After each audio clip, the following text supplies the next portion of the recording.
Alright.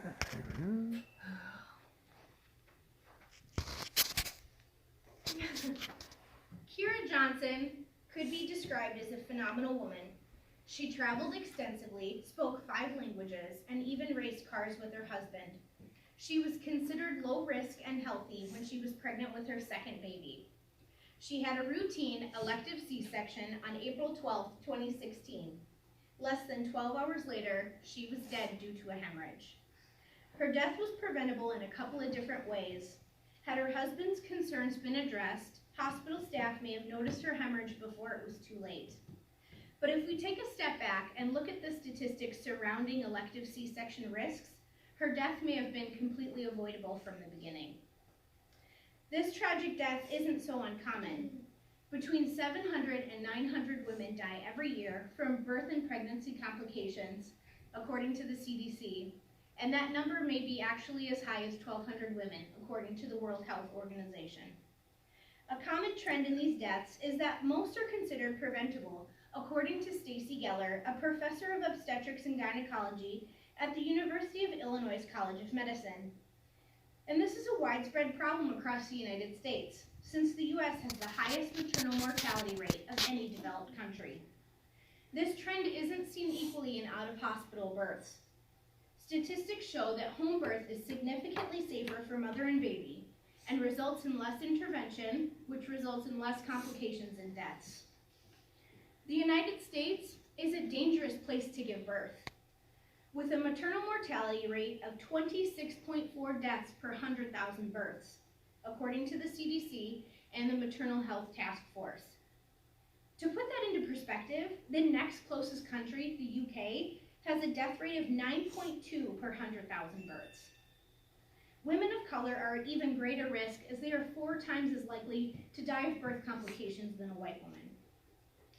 Listening to Mothers, a national survey of moms from 2011 and 2012 reported that 47% of women had their labors induced with either Pitocin or having their membranes artificially ruptured.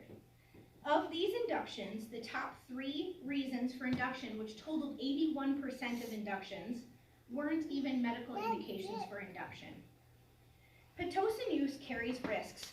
For example, Pitocin causes contractions that both peak and become stronger more quickly than naturally occurring contractions. The result is a labor that is more difficult to manage. In addition, the uterine muscle never totally relaxes between contractions, increasing stress on both the uterus and the baby.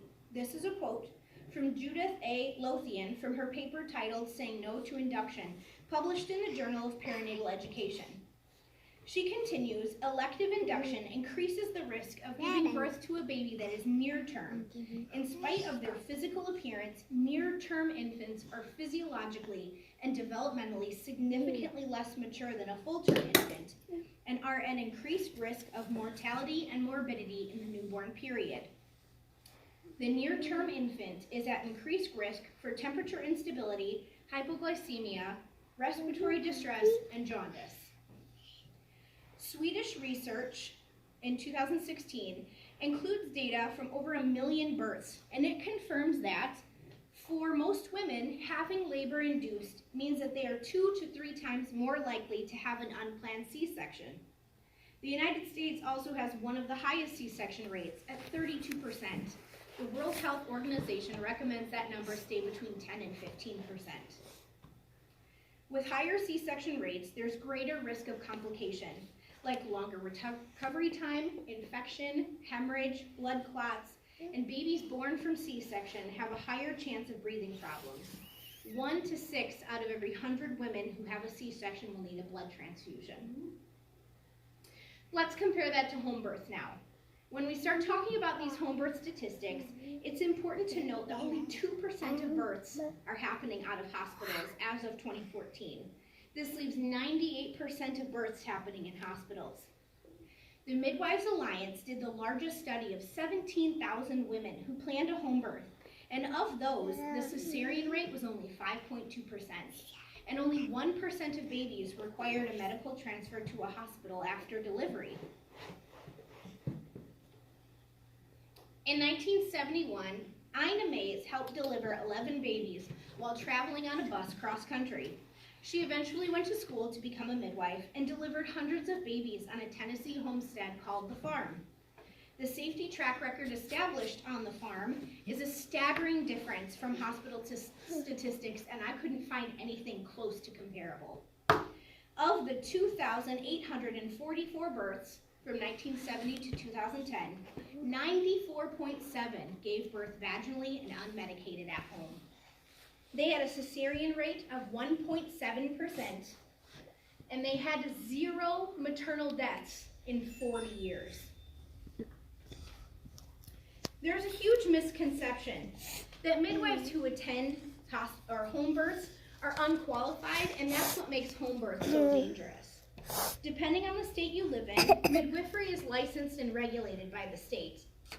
Midwives ranging from certified nursing midwives to professional midwives are allowed to attend home births.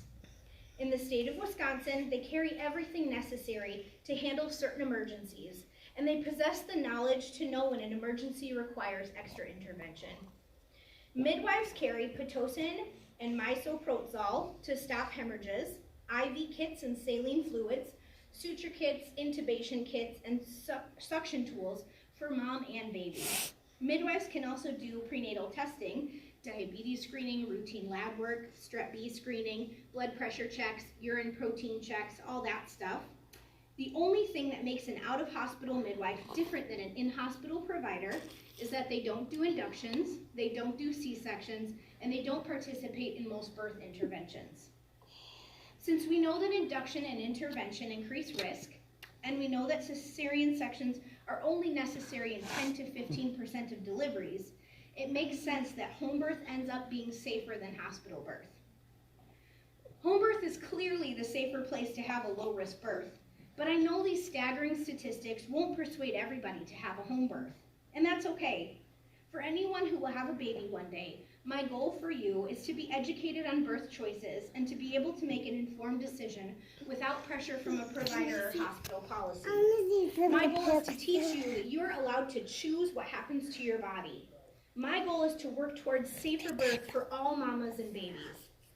The United States spends the most money on health care and does the most prenatal testing of any developed country.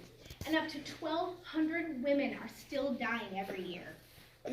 I know that the risks associated with hospital births, like induction with Pitocin and C-section rates, apply only to hospitals, and home is the absolute safest place to be.